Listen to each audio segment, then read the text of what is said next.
ஜென்ம ஜென்மோ ஜென்மி ஸ்ரீச்சரண் ஸ்ரீ பாக்ய சாய். அனைவருக்கும் சாய் சுப நமஸ்காரங்கள். நிலக்கோட்டையிலிருந்து சாய் உமேஷ். அவதூத கீதை முதல் அத்தியாயம், ஸ்லோகம் 11. நீ ஏகத்துவன், அனைத்து இடங்களிலும் வியாபித்து இருப்பது மாற்றமில்லாத நீதான் என்பதை ஏன் புரிந்து கொள்ளவில்லை? வல்லவனே, நித்தியம் பிரகாசத்துடன் விளங்கும் தடைகளற்றவனான உன்னால் எப்படி இரவையும் பகலையும் எண்ணி பார்க்க முடியும்?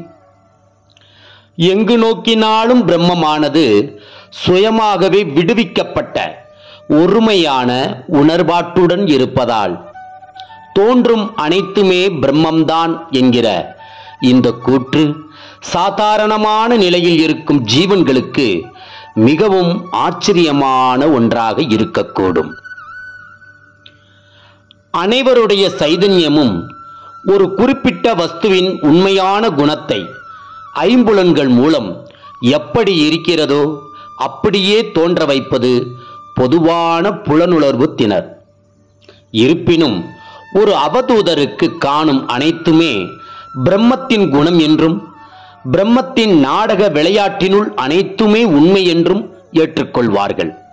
அவர்கள் இவை அனைத்தையும் மிகுதியான புன்னகையுடன் வெளித்தோற்றத்தில் அறியாமை அல்லது ஞானம் என்று சமமாக ஏற்றுக்கொள்வார்கள்.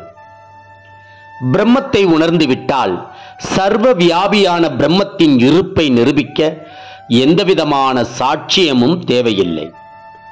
ஜெய் குரு சாய். நற்பவி சாய்ராமா. ஜெய் குரு தேவ தத்தா.